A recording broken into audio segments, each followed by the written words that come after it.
there's a lot of other traumas. It doesn't have to just be childhood. It could be experiencing a significant loss in life, a natural disaster.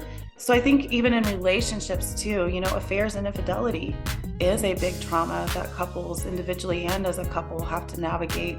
So I think there's a much broader definition of what trauma looks like and can show up in really difficult ways. And if you don't have the skills or the support system, that can be a really challenging thing to navigate on your own. Hello, and welcome to another amazing episode of TMC, where we are here to help you take your relationships from surviving to thriving. If this is your first time joining us, don't forget to subscribe. Hit that like button, hit that notification bell so you won't miss any of these amazing episodes. And don't forget to share, because sharing is caring.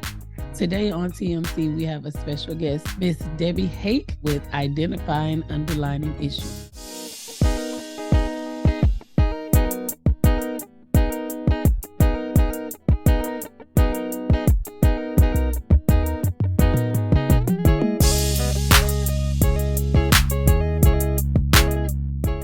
Therapist in Missouri. I am also a mom of 3. I have a 19-year-old in college, sophomore in college, and a 16-year-old junior in high school, and a 6-year-old son finishing up a kindergarten year. So a delightful spread. That's a spread. That's a spread for real. Oh, yeah. Yes, a big spread. Yeah. My husband, Conrad, and I have been married for 22 years this July. I love music and am quite the introvert. So being in the therapy world is an interesting mix for me some days. Wow. Yeah. Wow. How does that work out? It's interesting some days. I love being with people one-on-one. I don't mind speaking, but I find often that I get pretty exhausted. And definitely need a lot of time away to myself to just kind of replenish. So if I have that, I do okay. If I don't, it can be a little challenging. Wow. So Debi, you have been married yourself for 22 years and you are a therapist. You help a lot of couples and people in their relationships. So if you could tell us a lesson your own marriage and relationship has taught you. Grace and patience. Yeah, I think the more grace we can give both ourselves and our partner, the less conflict we can find ourselves in. Not that it's non-existent, but I think we navigate it differently if there's a little bit of grace and a little bit of give. And when we don't have that, man, it can be really tricky. Yeah. Oh, yeah. So as a licensed counselor, tell us what actually drew you to this work and what's rewarding about the work that you do. I had no idea that counseling would be on my radar. This is not a career that I ever planned to be in. It was not something I dreamed about until I went to school. And I really had no idea what the world of counseling held until I went through cancer in 2010. And going through that experience and trying to find somebody to help us navigate that, especially my kids who were 3, my oldest were 3 and 6 at that time.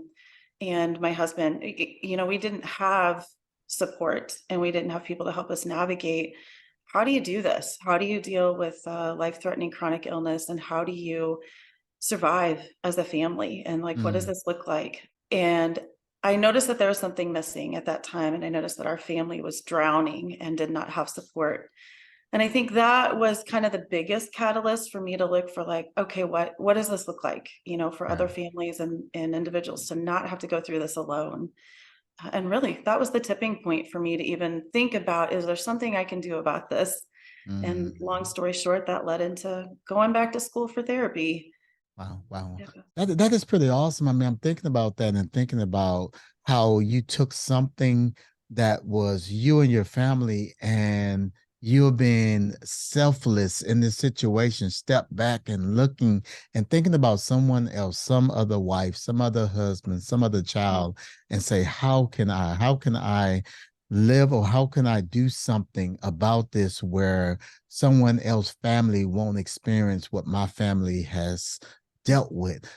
What was that like? I mean, what was that like, and how does that keep you motivated and keep you going? Because you also mentioned that you are an introvert, and it takes a lot for be an introvert and to do something that you don't really particularly want to do, but there's something, there's a purpose, there's something that's greater than what you're doing, and it motivates you and to get you going. Let's talk about that experience and how you navigate through that. I think that's probably what does keep me going, is that I know that it can be a help for other people. Yeah. And I think that's just knowing how lonely and isolating it can be to, whether it's cancer or anything else, really. I mean, it could be any number of difficulties that relationships or families face.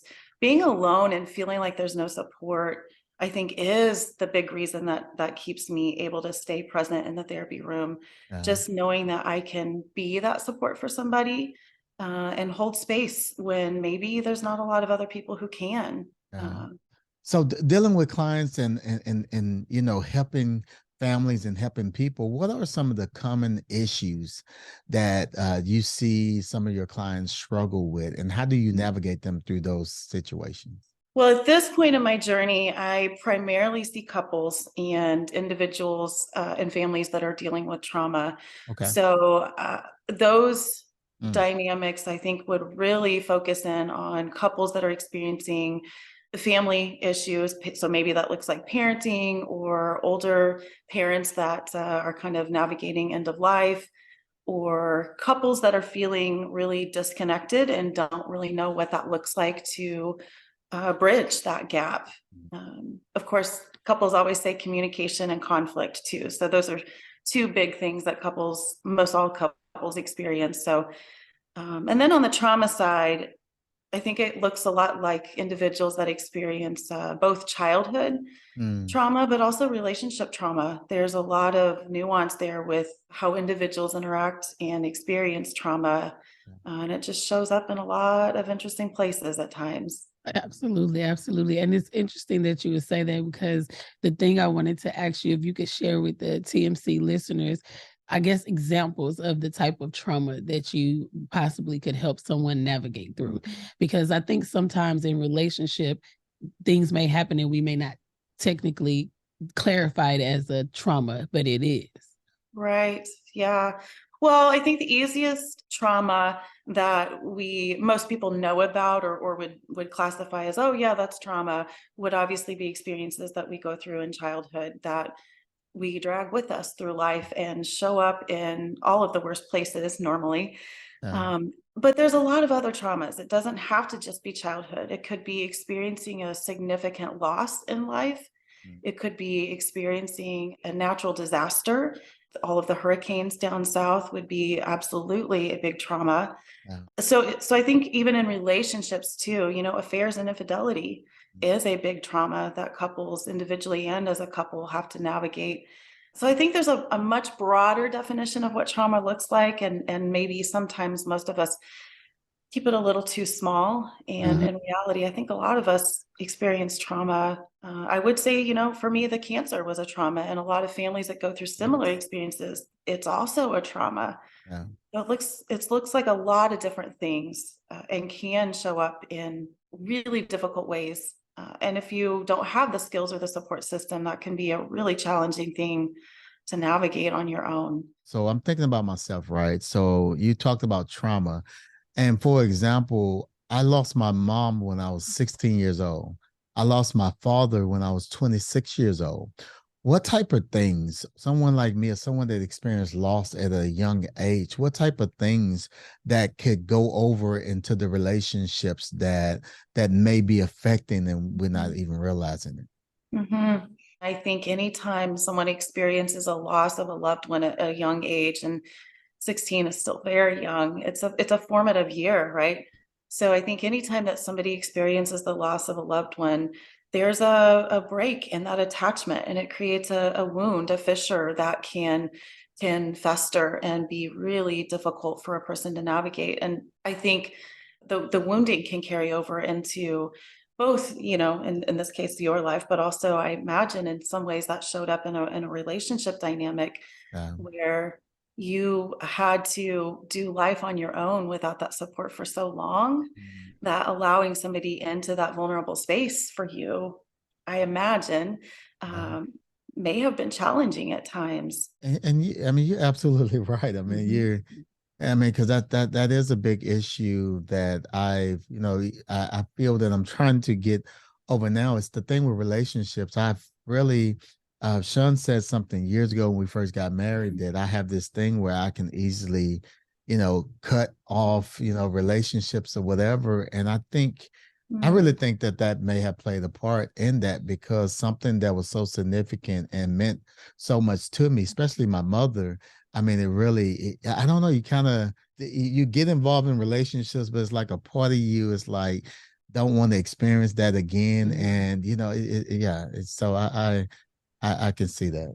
Yeah, absolutely. And so when you said that, I'm thinking about the conflict that can oftentimes rise up in relationships could be from an underlining issue or underlining trauma Yeah. that you don't even know anything about. So, Debi, if I could ask you, I would ask you, like, what are some things or how do you help couples or people uncover or bring those That's things good. to the surface? How do you help them see those things Yeah. when it's you not so easily to tell that it's something that you are now covering up and is mhm. attached to this or that? Absolutely. It's a great question. I think I don't know how familiar with emotionally focused therapy you are, but that's the primary model that I like to use in the therapy room with couples because it's not as much about emotion, although it is, but it's about attachment and it's about that connection between each partner. And so when we burrow down under the surface, so you might have these issues on the surface like criticism and yelling and backing away and dismissing and pulling out of the conflict. But when you sit with couples and you just kind of burrow down and you keep asking those deeper questions that take it a step lower and a step lower, Mm, you Yeah. can usually get couples to a place where they are able to say, but really what's happening inside for me when I withdraw from an argument, for example, is that I'm overwhelmed and maybe I don't feel okay in this moment. Or maybe I'm feeling criticized and attacked and it's just too much. It's really hard for me to make sense of that in my brain. Or even the partner who might be more critical and kind of more pursuing, so to speak, inside they may be doing that because inside what they might be feeling is that I'm not good enough or I don't matter to my partner. And so mm, if you can help couples just kind of like tiptoe down the stairs, maybe not even tiptoe. Sometimes I think we need to dive. wow. We can get to those issues that are under the surface. And when we hear that inside, when I yell at my partner, for example, what might be triggered for them is a sense of unsafety and Mm, a sense of I'm not good enough. I've never been able to match up. And usually when we hear that about our partners, that's kind of a switch, right? So if there's an element of vulnerability, like it's almost like seeing a little kid and that like innermost part of that feeling that comes out. And that's typically able to keep us a little softer when we look at our partner. wow. Not always, but sometimes. Do you see any drawback with these questions? Like asking these questions made sense of drawback. What does that look like, and how do you deal with that? Certainly. I think some couples may not be in a space where that's something they can do. I think Mm, most couples could be in a place that would be safe enough to do if there's not like domestic violence gotcha. um, or any kind of assault happening in the relationship. But if there are unhealthy dynamics like that, it certainly would not be safe enough to do that. But if those are not present, I think it has some really unique benefits to helping couples kind of draw out of their shell and be able to get a whole new level of vulnerability with their partner that they may have never experienced with their partner, let alone another person. Yeah, that's really so amazing, so Mm. interesting because I realized so Shante and I, we've been married. It'll be 26 years in August. 25. Oh, it's not 26 Not yet? 26 Okay, yet. well, so I'm speaking it. That's So it.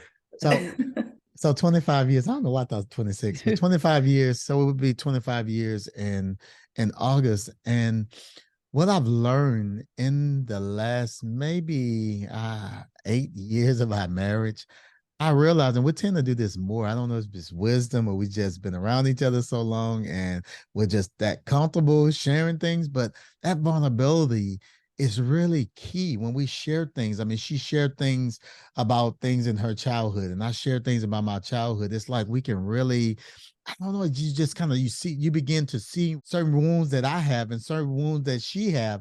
I didn't see it as a wound. I couldn't see her wound. But as soon as she began to express and show me that wound, now her wound is not bleeding on me, and I'm taking it personal because I'm getting blood on me. Now Yes. I see her wound, and I want to help patch her wound. And now I know, okay, if she wounded in her arm, okay, be very gentle in this area. Mhm. This arm right here, I probably can, but this Mhm. arm here, I have to be real gentle. If she just tell me that this arm right here is, I have some issues going on right here, it caused me to be gentle instead of being upset because she's not using the Yeah. arm when I think she should use it. I mean, we having that conversation, it really Mhm. lined things up in perspective, and it made our marriage and making our marriage become a lot Mhm. better because of that vulnerability.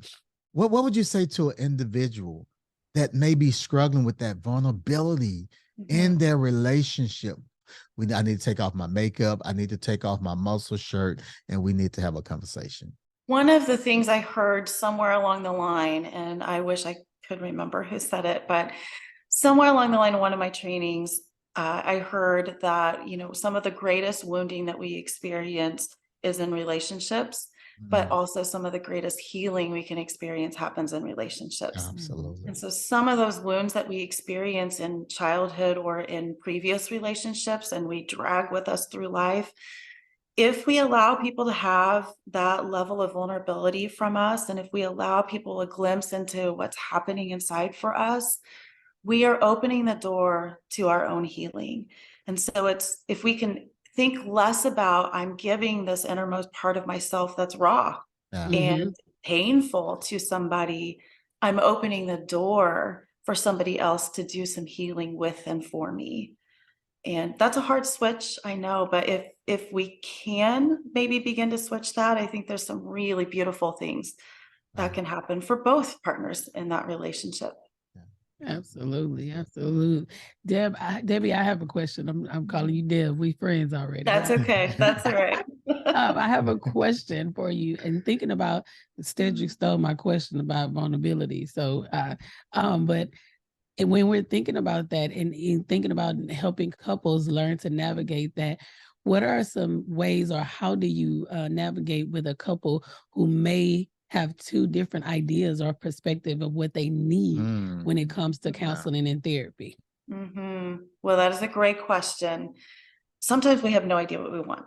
We Mhm. have this idea that we think we know what we want. And so maybe when couples walk into the therapy room, one partner might say, I really want to work on communication. That's our biggest issue. If we fix that, we'd be great. And Mm. the other partner might say, yeah, if we fix communication, we might be great.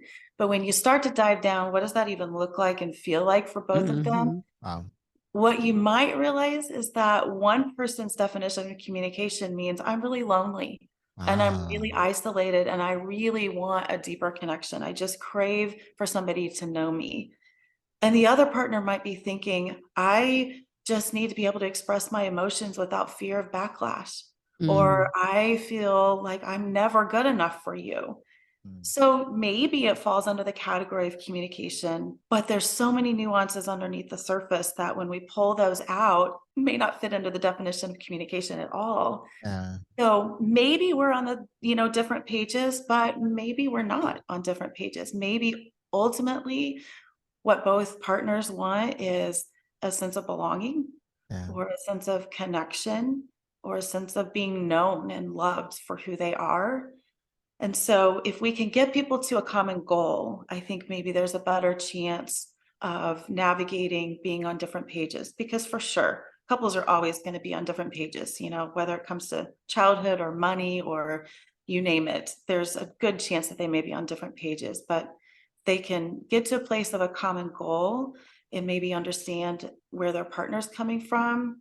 There's probably a lot of good work that can be done to get them to the same page. Wow, wow, wow. That's good. I have one other question for you. One other question. So, in helping the couples navigate and working to get on the same page or understanding each other's page about some things, if you could give us a skill, a tip, just one thing to begin to head in the right direction, what would it be? Mm-hmm. Yes, I would say maybe begin to notice what's going on for your partner. So I like to tell couples, I think if you improved one thing and one thing only, let that be listening. So yes, it's communication, but most of us listen with the intent of responding. I'm going to listen to what you tell me so that I know exactly how to refute it. I'm going to Oh, listen to wow. what you tell me so that I know how to tell you how you're wrong and I'm right. Mm-hmm. And if we can stop that game and really listen to understand what our partner is trying to say and understand what the deepest needs for our partner might be, I think there's a much better chance that there can be some softness from our partner. And when we see that softness, then how do we respond in kind? So I think if there's one thing that takes the temperature down in a relationship, really sitting back to say, like, what is happening here? Yeah. Can I really see if I can understand where you're at, and begin to empathize with you on what your experience and whatever situation this is might be. And I think it goes back to listening. It's good. Simple yet profound. So Absolutely. simple and so Yeah. hard to do. Right? Yes. You know what? I'm glad you said that because I was just thinking about something, and I just want to ask you this: how has counseling helped you in your relationships? You know, with your family, with your husband. How has it helped you? Well, I would love to tell you that I went back to school and became a therapist, and my relationship has zero issues. Uh, but of course, you know well that I would be lying. Um, my full disclosure, my husband is also in school for social work. So there's a whole lot of therapy that happens in our home. And you would think that that would help us navigate things differently. And I think in a lot of ways it has, because there's a cognitive understanding. But underneath that cognitive understanding and all of the schooling, there are still two people who are still broken people with Yeah. their own past and their own baggage. Yeah. And sometimes when that rears its ugly head, it's still kind of scary and messy. Yeah. So I think that the benefit that school has done is cognitively, there's a deeper understanding, and maybe we get out of it a little bit quicker. But the reality is we're still human, and it shows up for us too, just like everybody else. Yeah. And I'm glad you said that we all have issues. Mhm. We all come from a past. We all have baggage. We all have things that's locked away in the closet that we haven't dealt with yet. We're all dealing with these things, but there's someone right now maybe listening that may be kind of shocked and like, wow, I thought I was the only one. Mhm. I thought I was the only one going through this. I thought I was the only one that had a disagreement with my spouse. I thought I was the only one that my kids won't listen to. And I thought I was the only one. I want you, because I think that is something, because of your world and our world as well, that we get to understand. And I know this, and I'm no longer being beat up in my mind by this thought that we are the only one that's dealing and going through this. I want you to deal with that real quick, on that piece, that lie that we tell ourselves that we're the only one. Poor me. I'm the only one that's dealing with this and nobody else. I do want to add this before you say that, because I think one of the big reasons for this is social media.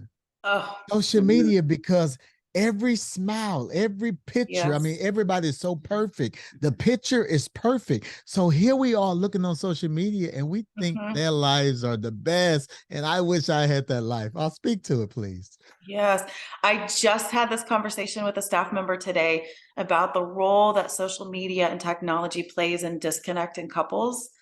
And I think it's far too easy to think that this is just where we're at in life, right? Like, technology is everywhere, so we have to use it. Of course, it's really the only way that we can move forward. And sure, there's probably parts of that is true. But when you think about the dynamics for couples, when you sit at home at night after a long, exhausting day at work, and you sit on opposite ends of a couch and you're both scrolling through your phones, what's the level of connection between the two? Not a whole lot. There's no eye contact.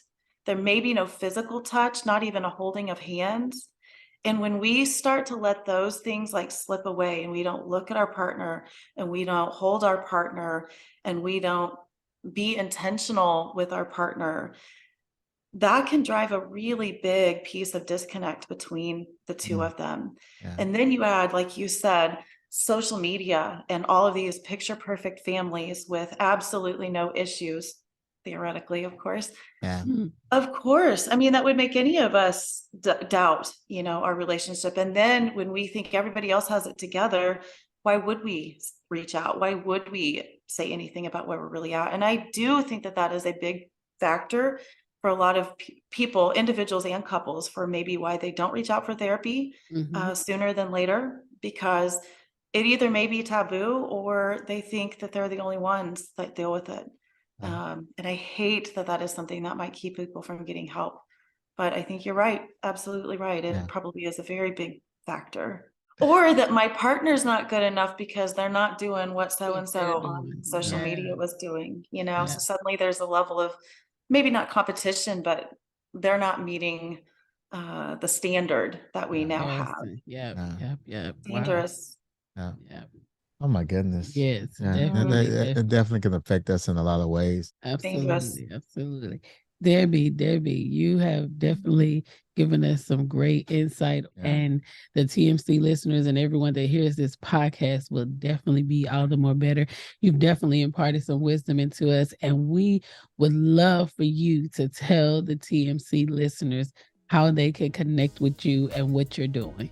You can find our website at marriageandfamilycenter.com, and our Instagram, I believe, is Marriage and Family Center, and Facebook is Marriage and Family Counseling Center. So we are doing a lot of couples workshops currently, and so we're starting to do a lot more of those. So if you've ever heard of Hold Me Tight, we do a lot of those Hold Me Tight currently in person, considering some virtual options.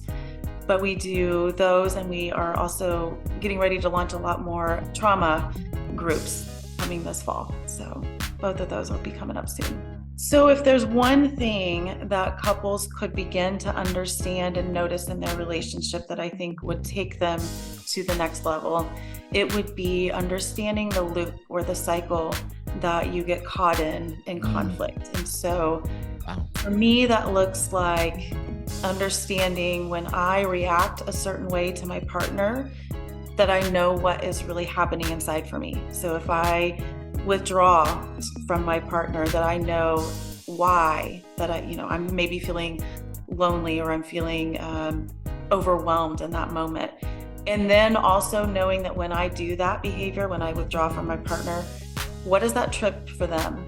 What does that inside make them feel?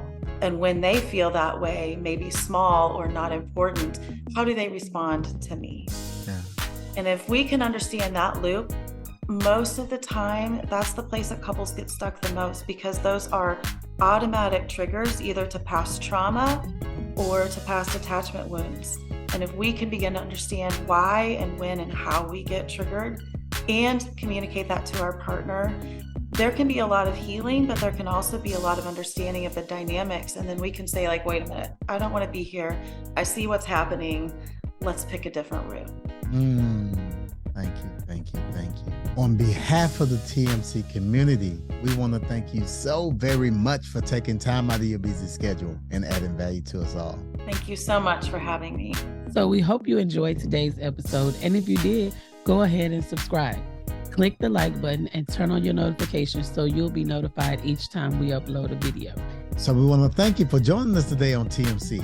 Looking forward to hanging out with you again on next week as we continue to help you take your relationships from surviving to thriving. Bye. See you next week.